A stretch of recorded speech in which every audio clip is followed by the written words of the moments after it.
I'm Kristen Reno, and this is the Cognitive Behavioral Intervention video portion of the Cognitive Behavioral Technique class that we're doing. For my intervention, I chose to do interrupting, and I'll talk about that more in just a minute.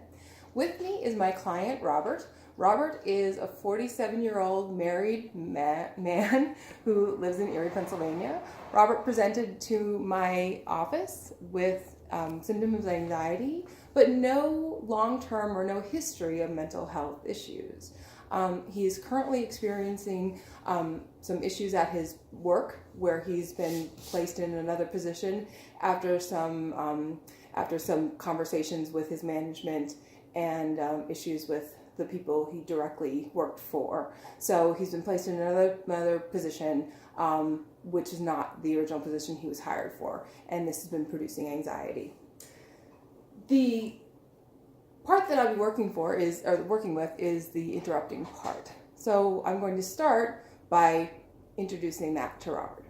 So hi Robert, how are you doing today? I'm okay. Yeah, things going a little different this week, a little better, a little worse. A lot of stress, changing from, basically a desk job to changing to a job that's extremely physical, like night and day difference, and dealing with a whole different ball of wax. Some of it's bullshit. Sorry, am I not supposed No, to swear? that's all right. No, you say however you want to say it. Swearing is good. But yeah, it's just different, and I didn't know exactly what to expect when going into it, and it just produced a lot of stress, a lot of I guess anxiety, and it was one of those things where I didn't know if I was going to be able to do it because I was older than most of the guys, and it was a very, very physical job. We were using heavy tools, and I was working a desk job before that. And so Robert, I think you're doing a great job of telling me right now the kinds of things that have been going on, and we've been talking about this for a little bit. I think when I first talked to you, you told me that interrupting was one of the things that bothered you, right? When people interrupted you when you're speaking? It's rude. Okay. All right. Well, I definitely don't want to be rude with you today. But in the process, the way I described it a couple times ago when we first met, is called cognitive behavioral thinking. And in cognitive behavioral, what we're trying to do, of course, is identify patterns of thinking that are helpful to you and then those that are not helpful. So what I'm going to do today a little bit is introduce a new technique.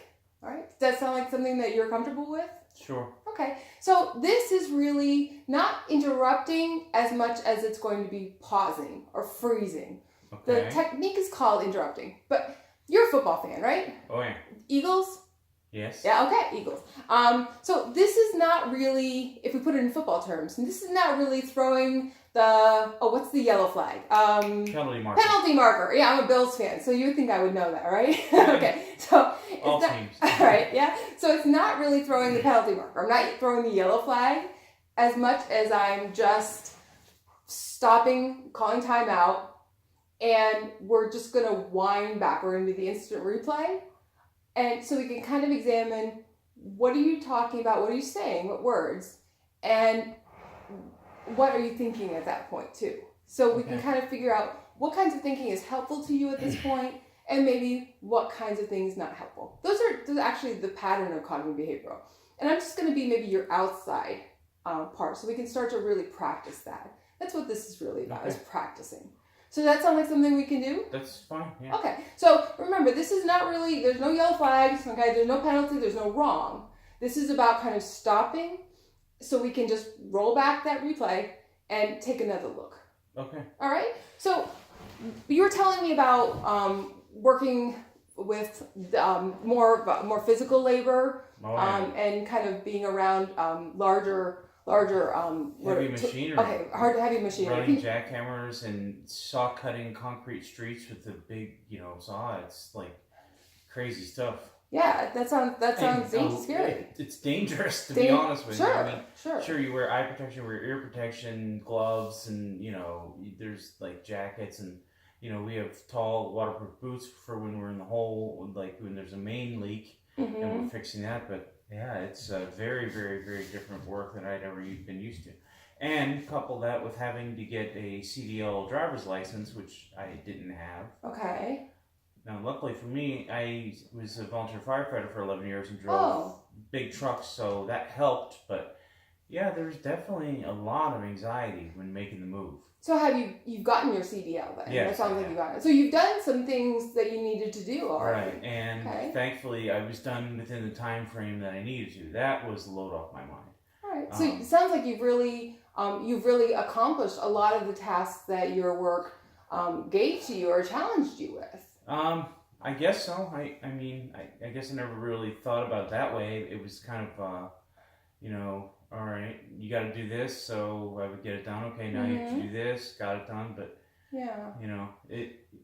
it initially was very, very stressful. It sounds like it. What were some of the most stressful pieces for you to think about it? Not having done, like, any kind of real physical labor for, like, good 7 years, and the fact that I was quite a bit older than most of the guys in the department, and why was that particularly scary for you, being older?